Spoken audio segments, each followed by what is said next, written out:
je culpabilise au lit. Ah bah il faudrait que je fasse plus l'amour, il faudrait que je sois plus sexy, il faudrait que je sois plus excitante, il faudrait que je jouisse plus vite, il faudrait que j'aime faire telle pratique, il faudrait... Pourquoi les femmes culpabilisent autant dans la chambre à coucher lorsqu'il s'agit de faire l'amour, lorsqu'il s'agit de sexualité et surtout de plaisir? J'ai vraiment envie de t'accompagner à justement comprendre qu'est-ce qui fait aussi que tu n'es pas épanouie dans ta vie intime. Alors déjà, il faut comprendre que la sexualité féminine a longtemps et encore stigmatisée, c'est-à-dire que les femmes, faut qu'elles soient, à nouveau une injonction, il faut qu'elles soient suffisamment classe, prudes ou innocentes et en même temps en étant des bombes dans la chambre à coucher, en jouant presque la star du porno, et ça vient créer finalement un discours extrêmement antagoniste, contradictoire par rapport à, en fait, à quelle place on attend les femmes. Il faut à la fois qu'elle soit mère, mais il faut aussi qu'elle soit femme, il faut qu'elle soit amante. Donc toutes ces casquettes finalement qui rentrent un petit peu en conflit et qui fait qu'une fois que tu es à l'âge adulte en tant que femme, mais où est-ce que je me situe? Où est-ce que je me situe? Donc il y a vraiment déjà cette question de la place de la sexualité féminine, du plaisir féminin et de sa stigmatisation. Deuxième raison pour laquelle tu culpabilise, c'est qu'on est encore malgré et toujours dans ce mythe que le désir, le plaisir, la sexualité c'est quelque chose de naturel, et finalement comme c'est naturel, il faudrait déjà pas trop en discuter et on devrait en fait savoir, on devrait avoir un mode d'emploi de manière innée à l'intérieur de nous qui finalement fait de chacune de nous, femme, des amantes incroyables, jouissantes, jouissives, etc., etc. Alors oui, le sexe, la sexualité, le plaisir fait partie du design du corps humain. C'est quelque chose qui vient avec le package, mais ce n'est pas pour autant naturel parce que la sexualité, c'est une compétence, c'est quelque chose qui se cultive, qui s'apprend, qui se développe comme son propre rapport au plaisir et à son corps. C'est pas quelque chose d'inné. Donc en fait, quand on reste dans ce discours, ça devrait être naturel, on ne devrait pas forcément avoir besoin d'en parler, de discuter, de faire des recherches. Eh bien, quand on ne se sent pas à l'aise naturellement dans ce domaine-là de notre vie, on va culpabiliser parce qu'on se dit « je suis pas normale, je suis pas normale, pour moi ce n'est pas naturel, pour moi ce n'est pas facile de faire l'amour, pour moi ce n'est pas intuitif de faire l'amour ». Et donc on va finalement mettre un voile dessus et se dire que ce n'est pas pour nous, que le plaisir ce n'est pas pour nous, que je suis pas faite pour les relations intimes, que ok, je m'épanouis peut-être au travail dans mon rôle de maman, mais que dans cette catégorie amante, je n'ai pas ma place. Et donc, à nouveau, culpabilité. Et un petit peu adjacent à ce thème de le sexe c'est naturel, que la sexualité c'est naturel, il y a aussi beaucoup de culpabilité par rapport à comment fonctionne mon corps. Alors c'est vrai que depuis 2017, on parle de plus en plus du clitoris, on parle de plus en plus de l'anatomie du plaisir féminin. Mais en fait, je pense que derrière tous ces discours qui veulent être libérateurs, éducatifs, etc., il peut y avoir un sentiment de culpabilité chez les femmes qui n'y arrivent pas. Dans ce sens, il faut y arriver. Il y a un petit peu cette attente de maintenant qu'on vous a donné le mode d'emploi, maintenant qu'on sait qu'il y a le clitoris, ça devrait être facile, ça devrait couler de source. À nouveau, ce côté un petit peu, ça devrait être naturel. Et en fait, cette culpabilité par rapport à mon corps en tant que femme, c'est lié généralement au fait de je n'y arrive pas. Je n'arrive pas à prendre plaisir, je n'arrive pas à avoir un orgasme. Et donc, culpabilité, je suis peut-être cassée.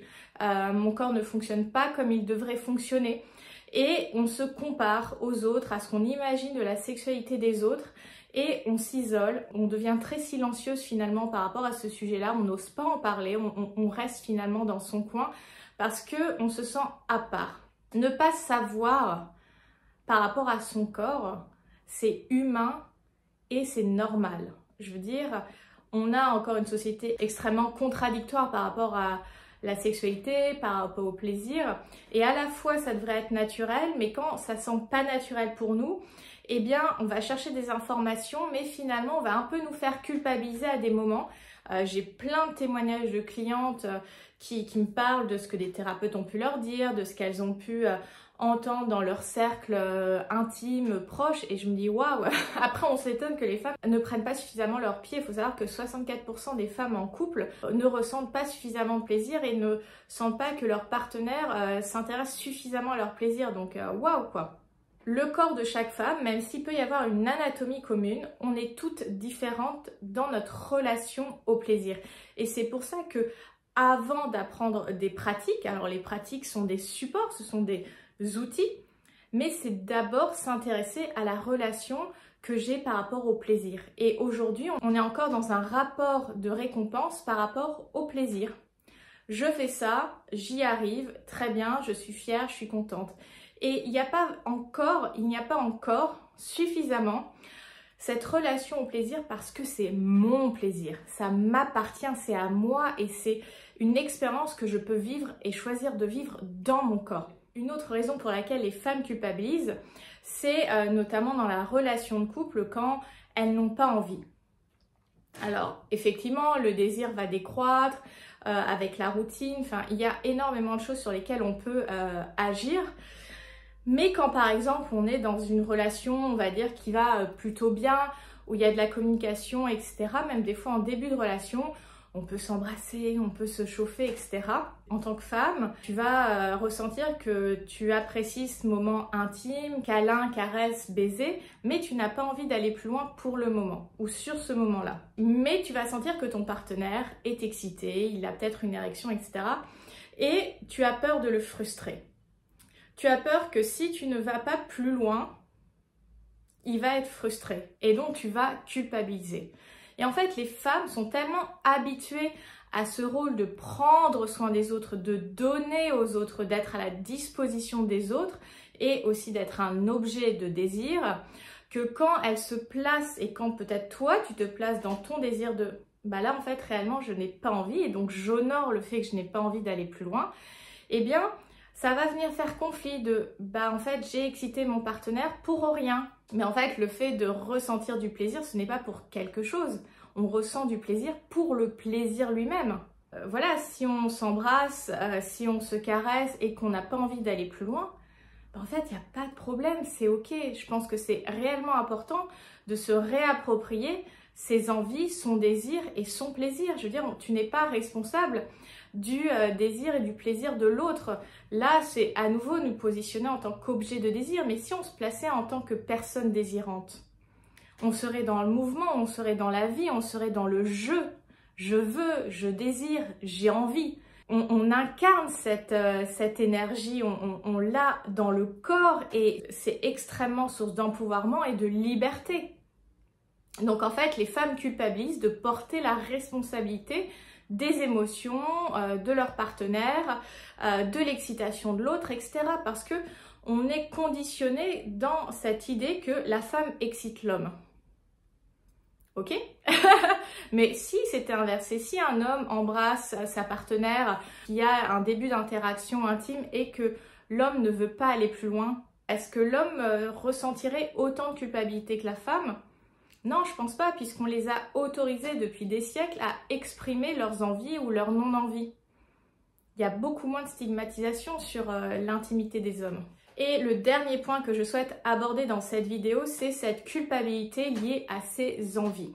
Généralement, quand on est entre amis, on peut en venir à parler de vie intime, de sexualité avec voilà, ses amis. On peut parfois partager ce qu'on aime, ce qu'on n'aime pas. Mais souvent, c'est plus par rapport à ce qu'on aime. Par exemple, une femme dirait « Ah bah, j'adore faire les fellations ». Et peut-être ses copines, ses amies n'aiment pas trop ça, ne se sentent pas très à l'aise avec ça. Et tout le monde va la regarder, cette femme, avec « Bah, c'est bizarre, tu devrais pas forcément aimer ». Et donc, dans ces moments-là, on va sentir de la culpabilité, voire même de la honte, parce qu'on aime quelque chose dans notre vie intime, dans la sexualité, que les autres n'aiment pas. Mais en fait, on a tellement aussi connoté négativement certaines pratiques que quand nous, on kiffe notre vie et qu'on le fait parce que ça nous fait plaisir, c'est pas un don qu'on fait à notre partenaire, c'est on le fait parce qu'on kiffe. Et quand on voit que peut-être l'ambiance, l'atmosphère principale est à l'opposé de ce qu'on aime, et ben on va se dire on n'est pas normal, et donc à nouveau culpabilité, et donc à nouveau on va se censurer dans la vie intime et ça va nous bloquer.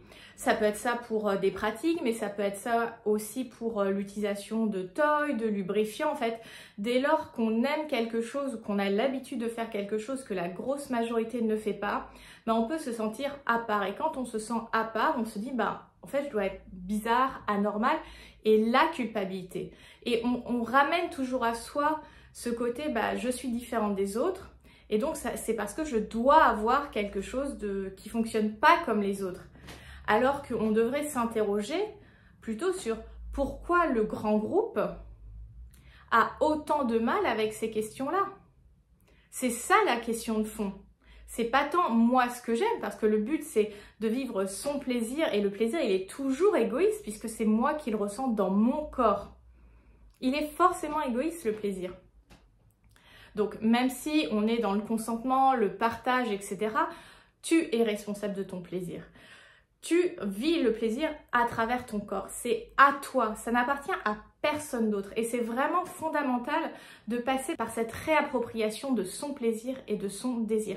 C'est ça qui enlèvera la culpabilité. C'est ça qui amènera plus de lâcher prise, de confiance et de liberté dans ta vie intime. Parce que cette culpabilité, elle sert à quoi? Déjà, elle sert à rien. Et elle va nous censurer, elle va nous mettre en retrait, elle va vraiment nous enfermer dans des cases, et on va toujours faire les choses en pensant à ce que l'autre, on suppose, il attend de nous. Mais c'est pas ça la sexualité. C'est absolument pas ça. Cette vidéo, elle est vraiment là pour t'aider à comprendre, à décrypter en fait justement ce qui se passe dans ta vie intime et quels sont les enjeux. Moi, je veux vraiment que toi, en tant que femme, tu puisses sortir de ta tête qui vient te censurer, qui vient te bloquer, qui vient te retenir, pour enfin t'alanguir, explorer avec curiosité, avec envie ta vie intime, peu importe les pratiques. Ça peut être, entre guillemets, du sexe vanille, des choses plus olé olé, on s'en fiche, on s'en fiche. Ce qui est important, c'est que tu vives ton plaisir de manière libre et sereine, en fait. Parce que quand tu es dans cette position-là, tu es invincible. Voilà ce que je voulais te partager dans la vidéo de cette semaine. J'espère que ça t'a plu, j'espère que ça t'a permis de gagner en clarté. Si tu as aimé donc cette vidéo, je t'invite à t'abonner à la chaîne Anne Fauve, à la liker, à l'envoyer à toutes tes amies pour justement que les femmes puissent enfin déculpabiliser par rapport à leur corps, par rapport à leur sexualité, par rapport à leur plaisir. Si tu as envie d'aller plus loin, je t'invite à aller regarder cette vidéo sur le plaisir féminin, parce que ça vient vraiment compléter ce que j'ai partagé aujourd'hui. Pour me suivre au quotidien, il y a tous les liens dans la box de description, que ce soit Insta, TikTok, le podcast, etc. Et si justement tu as envie de te libérer de ces censures, de ces blocages, de ces empêchements par rapport à ta vie intime, je t'invite à rejoindre l'école du plaisir de Anne Fauve, tout simplement. Donc c'est un accompagnement sur 3 mois qui vient justement permettre aux femmes de gagner en liberté, en sérénité et en lâcher prise dans leur vie intime, de s'en sentir plus à l'aise dans leur rapport au corps, dans leur rapport à l'exploration du plaisir et à vivre en fait tout simplement leur plaisir. Tu peux d'ores et déjà réserver un coaching de découverte et puis on pourra parler après de l'accompagnement. Je te souhaite une très belle journée, libère ta version fauve et surtout rugis de plaisir. Bye!